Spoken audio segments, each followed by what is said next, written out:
क्या आपने कभी सोचा है कि हमारे सनातन धर्म में तिलक या टीके को इतना महत्व क्यों दिया गया है?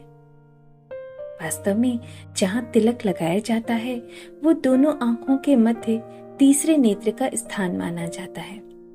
ये स्थान आध्यात्म में उच्च ज्ञान, अंतर्ज्ञान और आपकी अपनी छठी इंद्रिय के रूप में जुड़ा हुआ है। ये स्थान आपको आपके अंतर्ज्ञान से जोड़ता है और आपके अतीत, आपकी अपेक्षाओं या आपके किसी विचार से प्रभावित हुए बिना ये सब कुछ वैसा ही प्रकाशित करता है जैसा वो है। ये जीवन को स्पष्टता, आत्म जागरूकता और भावात्मक संतुलन में रखता है। इसकी वजह से ही आप अपने आंतरिक ज्ञान पर भरोसा करते हैं, जो आपको संतुलित निर्णय लेने की अनुमति देता है। आप जब भी गहरी नींद में होते हैं तो आपकी दोनों आंखें ऊपर चली जाती हैं। मनोवैज्ञानिक नींद पर बहुत से प्रयोग कर रहे हैं।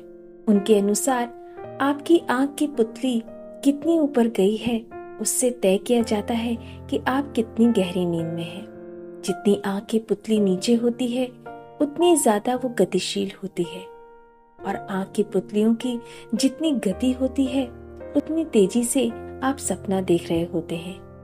ये सब कुछ वैज्ञानिक परीक्षणों से सिद्ध किया जा चुका है। जब दोनों आंखें मध्य में देखती हैं और बिल्कुल स्थिर हो जाती हैं, वहां जाकर पुतलियों में किसी तरह की कोई गति नहीं रह जाती और ये जो स्थिति है वो गहरी नींद या सुषुप्ति की होती है।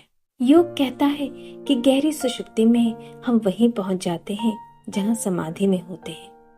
फर्क इतना ही होता है कि सुषुप्ति में हमें पता नहीं होता और समाधि में हम पूरी तरह से जागरूक होते हैं। गहरी सुषुप्ति में आंख जहाँ ठहरती है वहीं गहरी समाधि में भी ठहरती है। हमारी दोनों आंखों के बीच में एक बिंदु है जहाँ दो अलग अलग संसार मिलते हैं।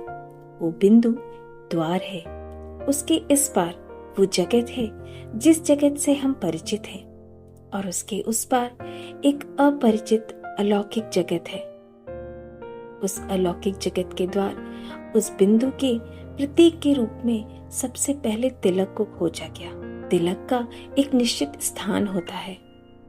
तिलक को यूं ही कहीं नहीं लगा दिया जाता।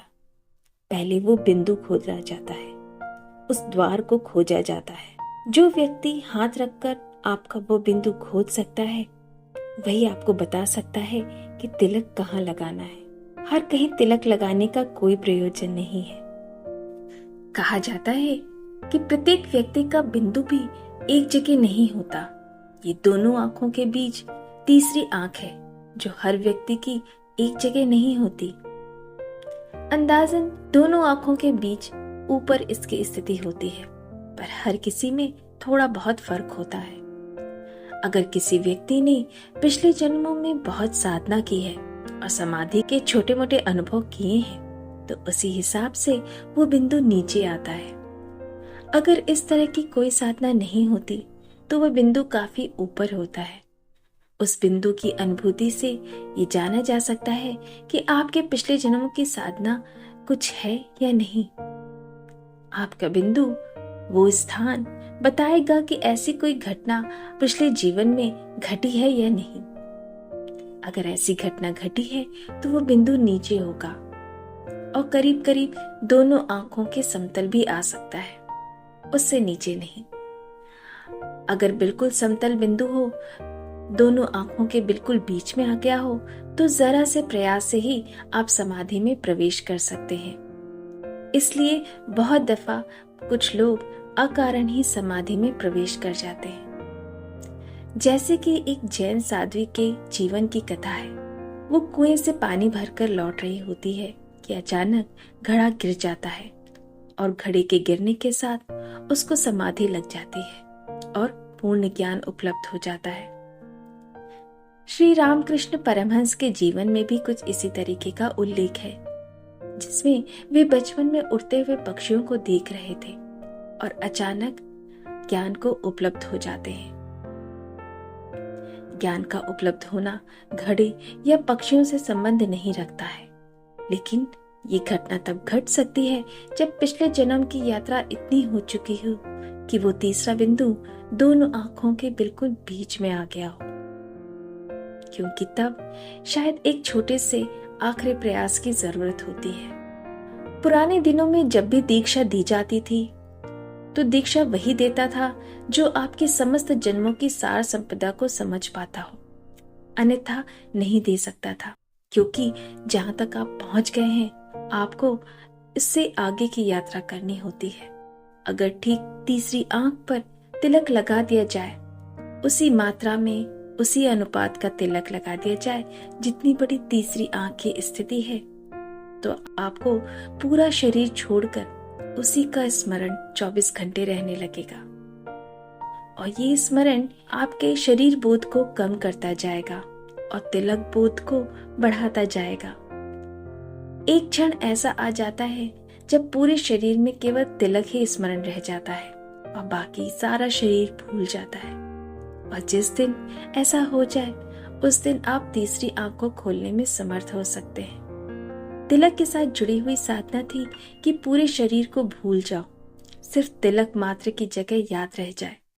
इसका अर्थ ये हुआ कि सारी चेतना को तीसरी आंख पर केंद्रित कर दिया जाए, और यही तीसरी आंख को खोलने की कुंजी है।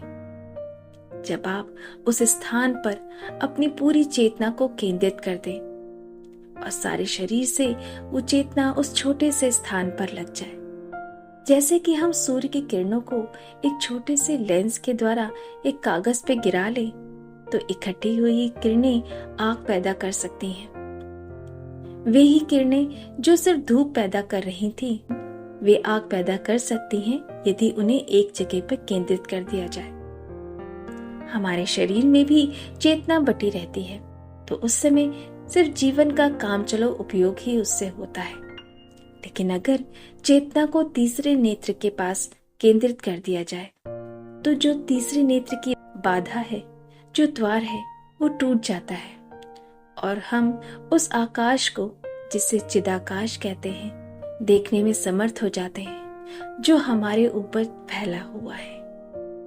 तिलक का उपयोग ये था कि आपको शरीर में ठीक ठाक वो जगह बता दी जाए कि 24 घंटे इस जगह का स्मरण रखना है।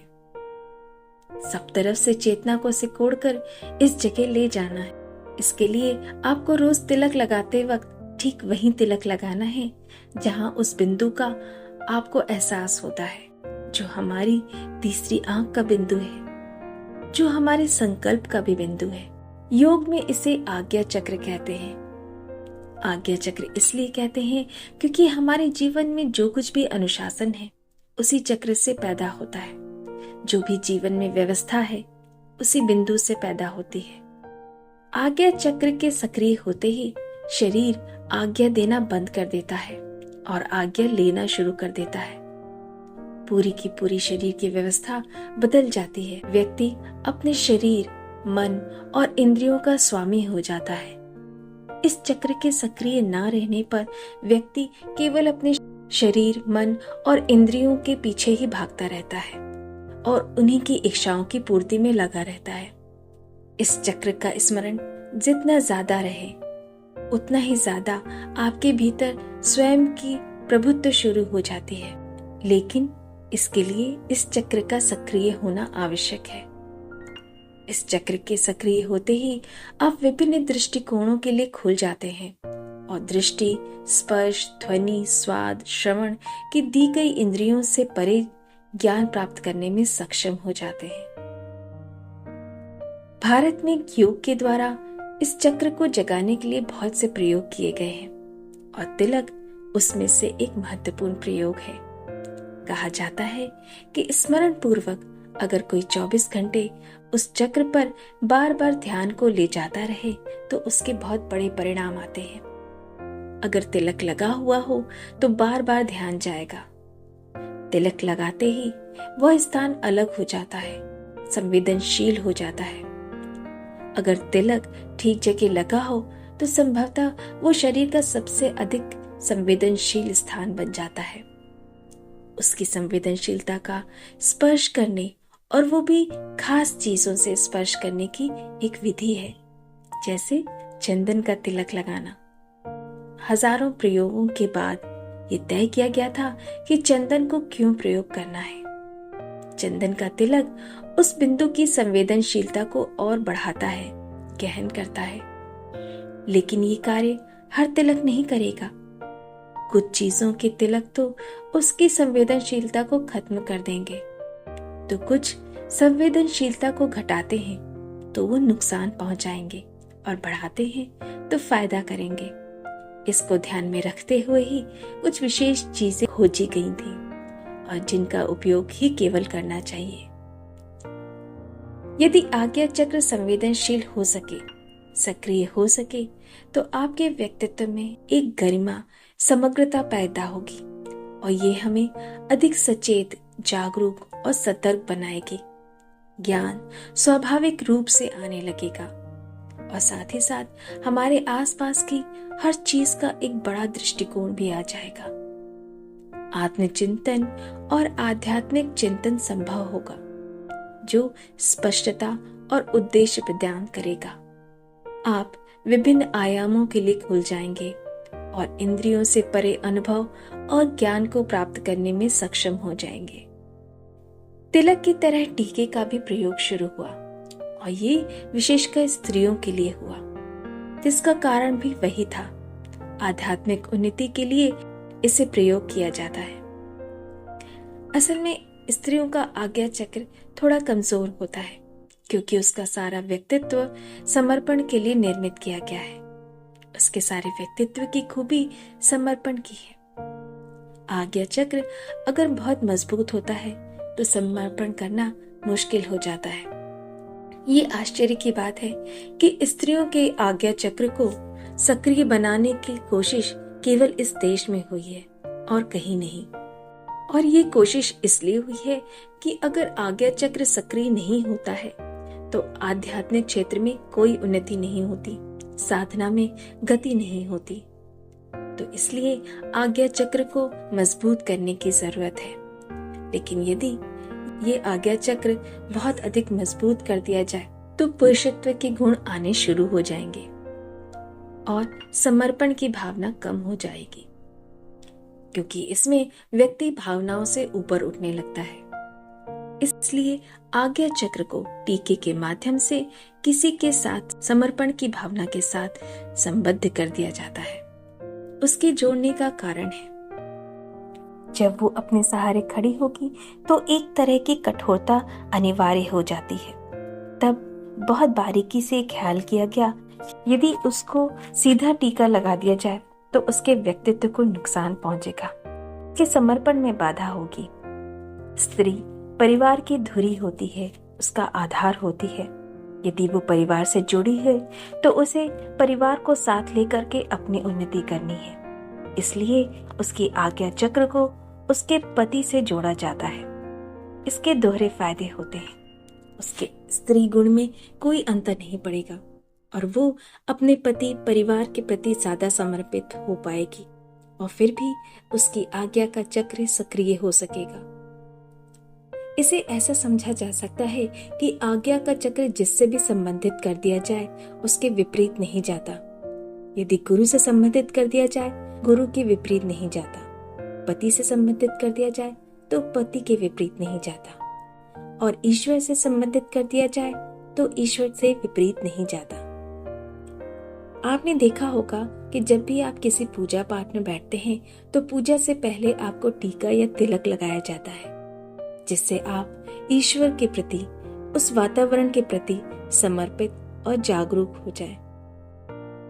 आज्ञा चक्र जिससे भी संबंधित कर दिया जाता है उसके विपरीत व्यक्ति नहीं हो जा पाता, और इसलिए यदि स्त्री को उसके पति से जोड़ दिया जाए तो वो एक ही तरफ उसका समर्पण का भाव रह जाएगा, एक ही तरफ वो समर्पित हो जाएगी, और शेष सारे जगत से वो मुक्त, सबल और स्वतंत्र हो जाएगी।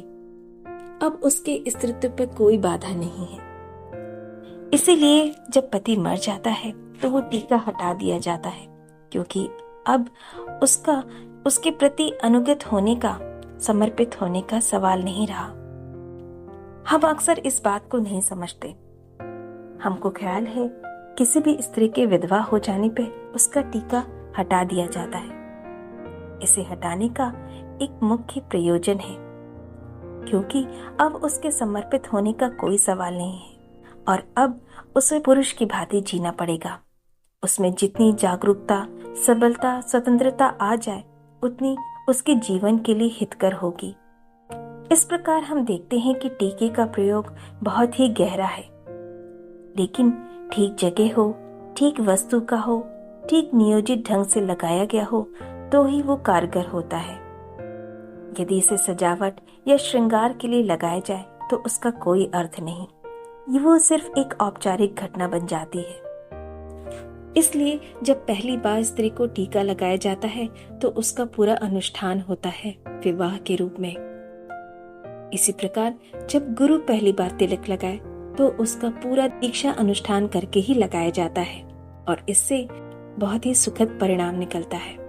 पुराने समय में हर बच्चे के माथे पे तिलक लगा दिया जाता था, जबकि उसे पता ही नहीं होता था। ये सोचकर लगाया जाता था कि जब कभी उसे पता चलेगा तो वो इस तिलक के रहस्य को समझ पाएगा।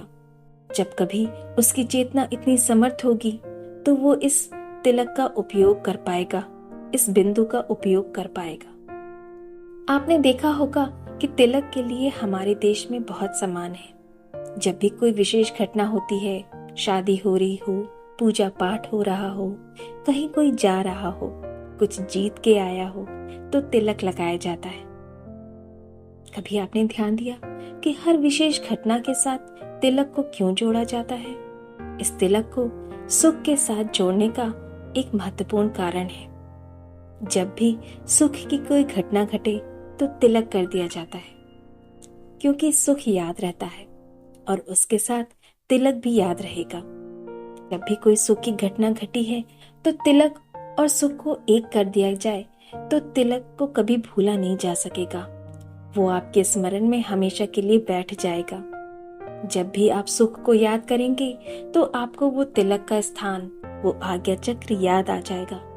और हम अपने जीवन में सुख को बहुत याद करते हैं। जितना भी सुख होता है हम उसे बार बार याद करते रहते हैं। महत्वपूर्ण ये है कि जब भी सुख की याद आए तो तिलक की भी याद आ जाए और उस याद की चोट से धीरे धीरे सुख आज्ञा चक्र से जुड़ जाए। तो जब भी जीवन में सुख आए तो आज्ञा चक्र का स्मरण हो जाता है और जब ये हो जाता है तो समझिए आपने अपने सुख का उपयोग कर लिया है उस तीसरी आंख को जगाने में, अपने आज्ञा चक्र को सक्रिय करने में, क्योंकि सुख की समस्त स्मृतियां अब आज्ञा चक्र से जुड़ गई हैं। हम सुख को उपयोग कर रहे हैं उस आज्ञा चक्र को सक्रिय करने के लिए। ये सक्रियता जितने मार्गों से हो सके उतनी उपयोगी है। इसलिए हर सुख के क्षण में, हर विशेष घटना में तिलक का प्रयोग किया जाता है।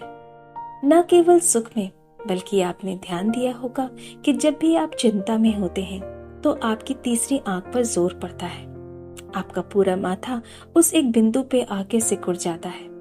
उस जगह पे जोर पड़ता है जहाँ तिलक है। बहुत अधिक चिंता करने वाले लोग, विचार करने वाले लोग अनिवार्य रूप से माथे पर बल डालकर उस जगह की सक्रियता को बढ़ा देते हैं। आपने देखा कि ये सारे कार्य चेतना को एक बिंदु पर केंद्रित करने के लिए, आज्ञा चक्र को सक्रिय करने के लिए किए गए हैं, जो हमें अधिक जागरूक और सतर्क बनाता है। ये ज्ञान प्राप्त करवाता है और आध्यात्मिक जागृति को गहरा करता है। जिन सभ्यताओं में तिलक का उपयोग नहीं हुआ है वे ऐसे हैं जिनको इस बिंदु या स्थान का पता नहीं है। जिन जिन सभ्यताओं को इसका थोड़ा भी अनुमान है वहां तिलक का प्रयोग किया गया है। कोई भी सभ्यता जब 20,000 साल से निरंतर धर्म की खोज में रही हो और कुछ न जानती हो तो ये चमत्कार ही होगा। 20,000 साल से जिसके मनुष्य पूरे जीवन को लगाकर एक ही दिशा में कार्य करते रहे हों, जिसके सारे बुद्धिमान लोग हजारों हजारों साल तक एक ही दिशा में लगे हों, जिनकी एक ही आकांक्षा रही हो कि किस भांति संसार में जो छिपा हुआ सत्य है उसका पता चल जाए, जो अदृश्य है वो दिखाई पड़ जाए, जो अरूप है उससे पहचान हो जाए, जो निराकार है उसे जाना जाए। 20,000 साल तक जिसकी सारी मेधा ने, सारी प्रतिभा ने एक ही चेष्टा की हो और उसको कुछ पता ना हो, बस चीजें ऐसी ही कर दी हो, ऐसा हो नहीं सकता।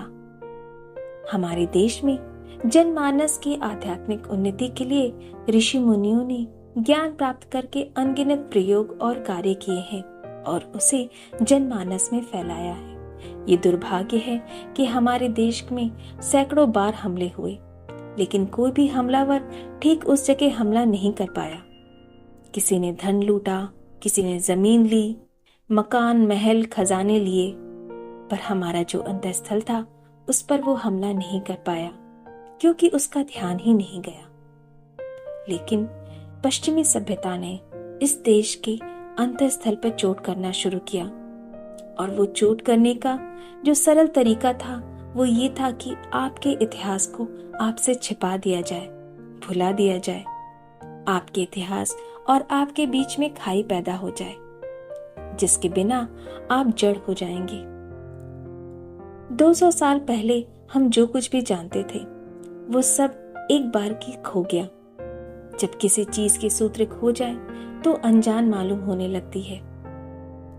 आज जब आप तिलक या टीका लगा के जाएं तो कोई पूछ ले कि क्यों ऐसा लगाए हो तो आप कहेंगे कुछ नहीं, ऐसे ही, क्योंकि अधिकांश लोग इससे अनजान हैं कि इसके पीछे क्या विज्ञान है। हमारी कई पीढ़ियों को इस विज्ञान से दूर रखा गया है और इसे अंधविश्वास का नाम दिया गया। पर भारत में जो बहुत ग्रामीण या पुराने रीति रिवाज मानने वाले लोग हैं वो आज भी इसे करते हैं, पर नहीं जानते कि वे भी इसका कितना सही अर्थ जानते हैं। लेकिन कम से कम अच्छा है कि वे इसे कर रहे हैं, क्योंकि कभी न कभी लोग इस बारे में जानेंगे और अपनी आध्यात्मिक उन्नति करेंगे। वास्तव में आज फिर से स्वयं को 200 साल पहले के सूत्रों से जोड़ने की और साथ ही 20,000 सालों के ज्ञान के साथ खुद को स्थापित करने की जरूरत है।